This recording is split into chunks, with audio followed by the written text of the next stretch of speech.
नमस्ते कैंसर। उम्मीद करती हूँ कि आप सभी अच्छे हैं, अपनी लाइफ में ग्रो कर रहे हैं, प्रोग्रेस कर रहे हैं। Sending you lots of prayers and best wishes from my side. Please take care, stay safe. 16 till the 31st of May 2023 क्या लेकर के आ रहा है, इसी टॉपिक पे हम रीडिंग कर रहे हैं।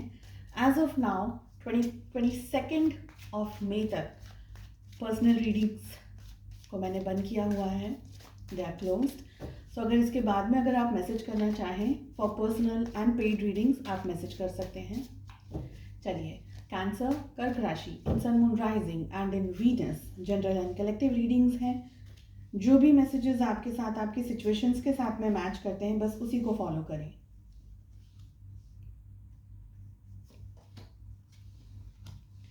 आई फील कि ये जो टाइम पीरियड आपकी लाइफ में आ रहा है, किसी तरीके का अबंडेंस, किसी तरीके का गुड लक लेकर के आ रहा है।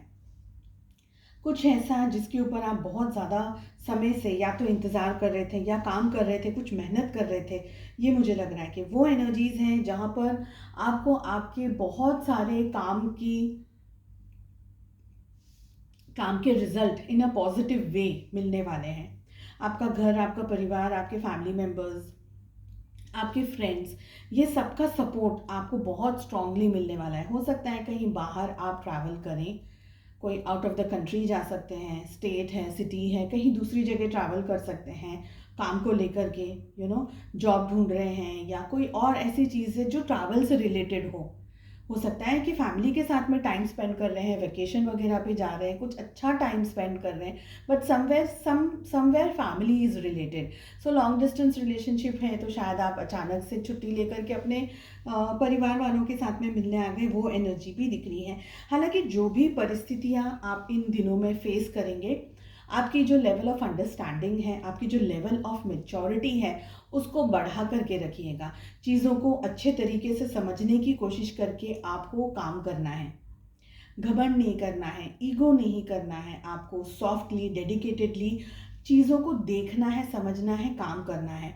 साथ ही पास्ट के जो एक्सपीरियंसेस आपको मिले हैं, जो तजुर्बे आपको मिले हैं, जो आपने सबक सीखे हैं, जो सीखा है आपने, उन चीज़ों को यूज़ करके आपको, वो एक्सपीरियंसेस को यूज़ करके आप अपने दिनचर्या में वो सबक को यूज़ करके अपनी लाइफ में चीज़ों को कर सकते हैं, काम कर सकते हैं, एग्जीक्यूट कर सकते हैं।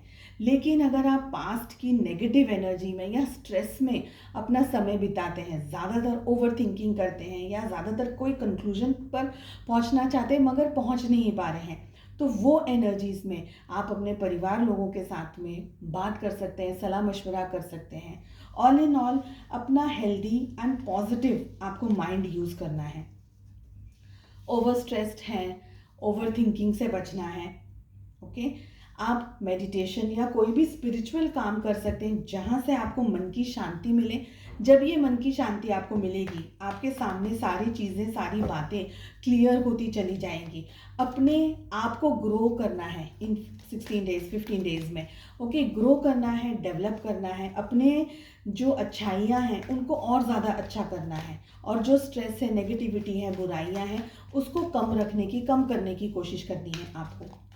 आप अगर चाहें तो थर्ड आई चक्रा मेडिटेशन कर सकते हैं, क्राउन चक्रा मेडिटेशन कर सकते हैं, एमेथिस्ट का क्रिस्टल भी यूज़ कर सकते हैं, जिससे कि आप मेडिटेशन में आपको सक्सेस भी मिल सकता है। और अगर आप कुछ नहीं कर सकते तो आप नॉर्मली, जैसे हम कहते हैं ना कि ध्यान में हम बैठते हैं, तो एक 10 मिनट 15 मिनट आप ईश्वर का ध्यान रख सकते हैं, ईश्वर पे ध्यान लगा सकते हैं, मेडिटेशन कर सकते हैं। इससे क्या होगा, आपके सामने जो एनर्जी ब्लॉकेजेस आ रहे हैं या एनर्जी में स्ट्रेस आ रहा है या आपको ऐसा फील हो रहा है कि आप स्टक हैं कहीं पर, वहाँ से आपको क्लैरिटी मिलती चली जाएगी। आपकी एनर्जी आ रही है 2 of wands with the temperance. आपके पार्टनर की एनर्जी आ रही है 7 of pentacles with night of pentacles. Relationship की एनर्जी आ रही है 5 of Pentacles with the Hermit। 12 की 12 ज़ोडिएक साइंस यहाँ पर ऑलरेडी आ गई है। ठीक है, इसके बाद में हमारे पास में टॉरस, वर्गो, कैप्रिकॉर्न, वृषभ, कन्या और मकर राशि की एनर्जी थोड़ी ज़्यादा स्ट्रॉन्ग आई है। We have Aries, Leo, Sagittarius, मेष, सी और धनु राशि की एनर्जी भी स्ट्रांग आई है एंड वर्गो की भी एनर्जी स्ट्रांग आई है। आई फील कि आप इस रिश्ते को, इस रिलेशनशिप पे थोड़ा सा कंट्रोल करने की कोशिश करेंगे in a positive way, like not कि किसी को कंट्रोल करें, लेकिन मैनेज करने की कोशिश करेंगे। हल्का सा कंफ्यूजन, हल्का सा डाउट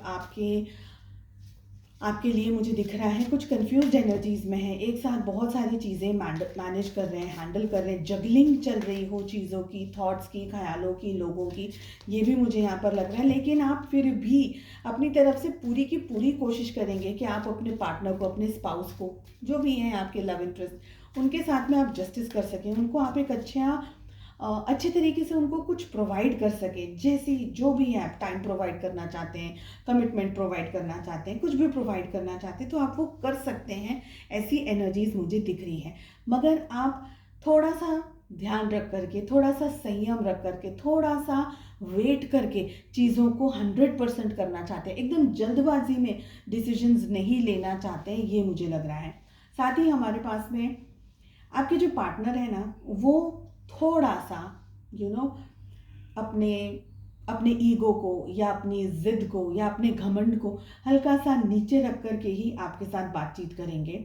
ऐसा भी हो सकता है कि आप दोनों के बीच में अच्छी हेल्दी बातचीत हो, लेकिन आपके पार्टनर थोड़ा, मुझे ऐसा लग रहा है कि अपने टर्म्स एंड कंडीशंस पे या उनकी जो ज़्यादा इच्छा है उसको ज़्यादा महत्व देंगे, आपकी इच्छाओं को, आपकी सोच को कम महत्व दे रहे हैं, ऐसा मुझे लग रहा है। कुछ लोगों के लिए ऐसा भी हो सकता है कि आप जितना उनकी तरफ आगे बढ़ने की कोशिश कर रहे हैं, शायद आपके पार्टनर उतना ही पीछे हटने की कोशिश कर रहे हैं। कोई बहुत, ऐसे कहते हैं ना, बहुत बड़ी वजह ना हो, लेकिन फिर भी थोड़ी सी नासमझी की तरह बिहेव कर रहे हैं, नासमझ होकर के बिहेव कर रहे हैं, जिसकी वजह से towards the end of the month मुझे ये भी लग रहा है कि हो सकता है आप दोनों में से कोई एक जन रूठ रहा है, एक जन डिस्टेंस में आ रहा है, और जैसे कहते हैं ना कि खिंचम तानी वाली परिस्थिति है, एक रूठ रहा है, एक मना रहा है, एक बहुत ज़्यादा मेहनत कर रहा है रिश्ते में, दूसरा थोड़ा सा पीछे घटा हुआ है रिश्ते के अंदर, तो वो एनर्जीज दिख रही हैं। कोई एक पर्सन है जो साइलेंट मोड के अंदर चला गया है, ज़्यादा बातचीत नहीं कर रहा है, चुप है, रिश्ते से थोड़ा सा दूर जाने की कोशिश कर रहा है, चीज़ों को और भी ज़्यादा डिटेल में समझने की कोशिश कर रहा है। ठीक है, तो दोनों एनर्जीज हैं। आपकी एनर्जी जो आपके साथ में मैच करती है, बस उसी को आप लीजिएगा। स्पेशल मैसेज हमारे पास आ रहा है, the qualities I dislike in others are disowned parts of my shadow. तो जो चीज़ें, जो बातें हमें दूसरों में पसंद नहीं है, वो हमारी ही परछाई के, या हमारे जो हमें हमारी में जो हमारी चीज़ें हमें पसंद नहीं है ना, उसका ही शैडो है। यानी जो चीज़ मुझ में पसंद नहीं है, वही चीज़ें मुझे दूसरों के अंदर दिख रही है। मुझे वो चीज़ें पसंद नहीं आ रही है, मगर मुझे दिख रही है। The qualities I dislike in others are the disowned parts of my shadow. तो उनके अंदर जो चीज़ें, उनके अंदर जो क्वालिटीज़ हैं, उनकी जो अच्छाइयाँ हैं, बुराइयाँ हैं, वो मेरी ही शैडो का एक, जो मुझे मेरे में पसंद नहीं आया, मैं बिलीव करती हूँ कि नहीं, मैं तो ऐसी नहीं हूँ, मैं तो ऐसी नहीं हूँ, मैं तो ये नहीं करती, मैं तो वो नहीं करती, वही पार्ट है उनका। बट शायद मैं अपने अपने अंदर में उस चीज़ को, अपनी बुराइयों को या अपनी नेगेटिविटी को एक्सेप्ट नहीं कर पा रही हूँ, पर वही चीज़ दूसरों के अंदर आती है तो मुझे शायद झेलना पड़ता है या एक्सेप्ट करना पड़ता है, या मैं उस चीज़ को डायरेक्टली मना कर देती हूँ, या मैं अवॉइड कर देती हूँ, एग्जाम्पल के तौर पे। चलिए, उम्मीद करती हूँ आपको रीडिंग पसंद आए। Wish you all the best. Bye bye.